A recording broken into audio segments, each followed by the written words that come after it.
Hello बच्चों, कैसे हैं आप सब। आई होप आप सभी अच्छे होंगे। प्यारे बच्चों, आज हम करेंगे कक्षा 7 हिंदी के 8 ग्रेड अभ्यास पुस्तिका भाषा भारती पाठ 2 के प्रश्नोत्तर, जिसका नाम है दादी की घड़ी बहुविकल्पीय प्रश्न।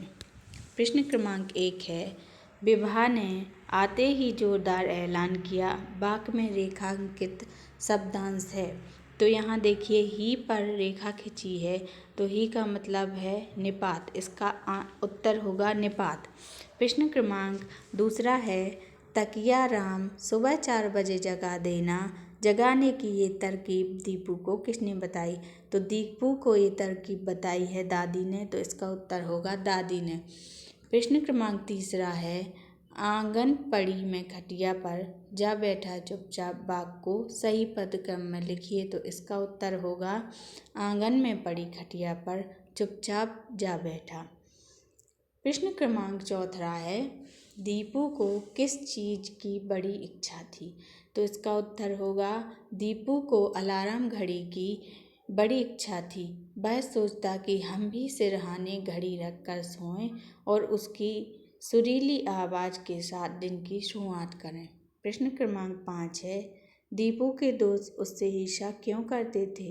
तो इसका उत्तर होगा बच्चों, उसके दोस्त तो ईर्ष्या ही करते कि पूरे घर में वह सबका लाडला है, पर उसे इस बात की जरा भी खुशी नहीं थी। प्रश्न क्रमांक 6 है, सभी लोग दीपू को क्यों डांट रहे थे। तो इसका उत्तर है, सभी लोग दीपू को इसलिए डांट रहे थे क्योंकि घड़ी टूट गई थी। प्रश्न क्रमांक 7 है, दम साधना मुहावरे का अर्थ लिखकर वाक्य में प्रयोग कीजिए। तो इसका उत्तर होगा, दम साधना मुहावरे का अर्थ है चुप रह जाना। इसका प्रयोग ऐसे लिखेंगे बच्चों, घड़ी के टूट जाने पर दादी और भैया की डांट खाने के बाद दीपू दम साध गया। प्रश्न क्रमांक 8 है, घड़ी कैसे टूट गई थी। तो इसका उत्तर होगा, सारी रात बिस्तर पर इधर से उधर चहलकदमी करते समय दीपू ने नींद में घड़ी में जोर से किक मार दी थी। घड़ी नीचे गिरी और टूट गई। प्रश्न क्रमांक 9 है, दीपू दीदी और भैया के कौन कौन से कार्य करता था। कोई 2 कार्य लिखिए। तो पहला कार्य है दीदी की सहेलियों के पास किताबें या चिट्ठी पहुंचाना, और दूसरा है भैया के दोस्तों के लिए चाय नाश्ता देना। प्रश्न क्रमांक 10 है, लाडला होने के बावजूद दीपू खुश क्यों नहीं था। इसका उत्तर है, दीपू इसलिए खुश नहीं था क्योंकि दिन भर तो उसे सबकी डांट डपट ही सुननी पड़ती थी। हर तरह की बेगार डोनी पड़ती थी। दादी और भैया तो उसे बिना पैसे का नौकर समझकर दिन भर नचाते रहते। प्रश्न क्रमांक 11 है, दादी ने अनोखी घड़ी किसे कहा है और उसके बारे में दीपू को क्या बताया।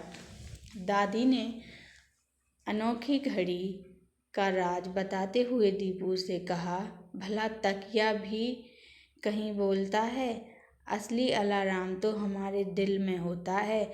जब जरूरी उठना होता है तो वह हमें जगा देता है। प्रश्न क्रमांक 12 है, दादी की घड़ी कहानी का सारांश अपने शब्दों में लिखिए। तो इसका उत्तर होगा बच्चों, दादी की घड़ी पाठ का सारांश है कि जब हम जरूरी किसी कार्य के लिए सुबह जल्दी उठना होता है तो हमारी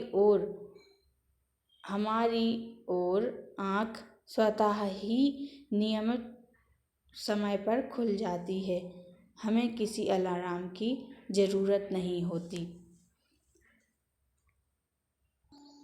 थैंक यू बच्चों। आगे के वीडियो भी आपको हमारे चैनल पे मिल जाएंगे।